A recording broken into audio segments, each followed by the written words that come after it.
Pemerintah Australia akan membangun skadron keempat pesawat tempur F-35 Lightning II, sehingga total jet buatan Lockheed Martin yang akan dioperasikan oleh Angkatan Udara Australia, RAF, berjumlah 96 unit.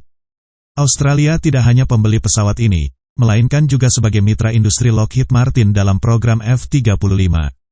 Keterlibatan Australia dengan F-35 dimulai 20 tahun lalu, sejak 2002.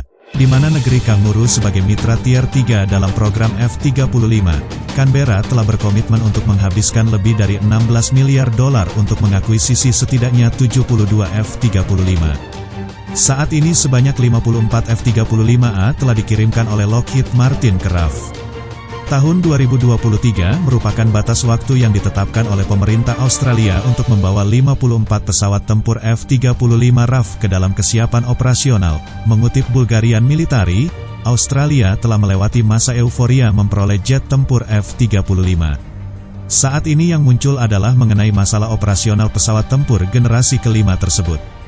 Ditulis di laman tersebut, pakar militer Australia yang paling dihormati dan analis pertahanan negara itu sejak tahun 1970-an, Brian Tuhey, menyatakan ketidaksetujuannya dengan niat Canberra yang akan menambah F-35. Ia bahkan berpendapat, Australia harus meminta pengembalian uang dari jumlah yang telah dibelanjakan untuk F-35A RAF. Tuhey menyebut beberapa hal sebagai alasan. Pertama, masalah biaya pemeliharaan. Ternyata, kata dia, setiap F-35 Australia menghabiskan waktu 23% lebih sedikit di udara daripada yang direncanakan. Menurutnya, dalam 3 tahun ke depan tren ini akan terus berlanjut.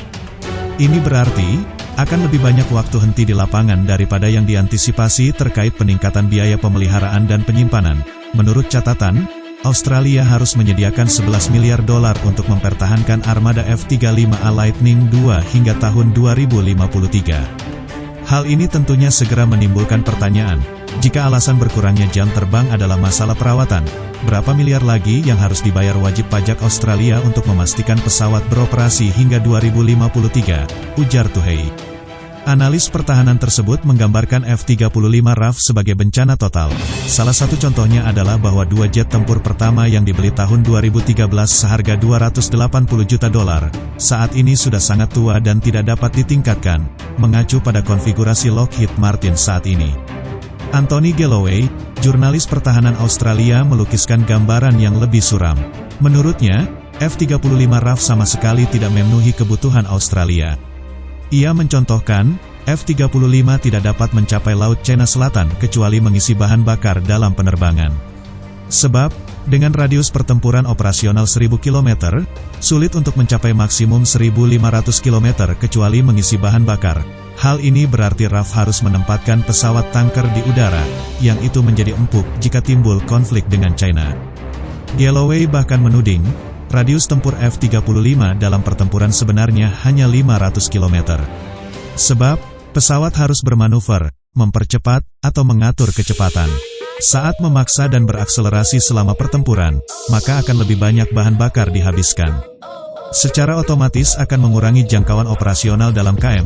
Pakar militer lokal lainnya mengatakan, opsi supersonik yang diiklankan perusahaan pada F-35 tidak sesuai dengan kenyataan. Pada kecepatan 1,6 Mach, Ujarnya, F-35 hanya dapat melakukan perjalanan selama 90 detik. Setelah itu, pilot F-35 harus melakukan perlambatan dan hal ini dimungkinkan bila tidak dalam kondisi berperang. Permasalahan lainnya, misalnya, F-35 RAF menggunakan perangkat lunak Block 3F. Ini adalah sistem elektronik digital yang dirancang dan diproduksi oleh Lockheed Martin. Pemeliharaan dan pemutakhiran sistem operasi tersebut jauh lebih ekstensif dan mahal daripada sistem pesaingnya di seluruh dunia.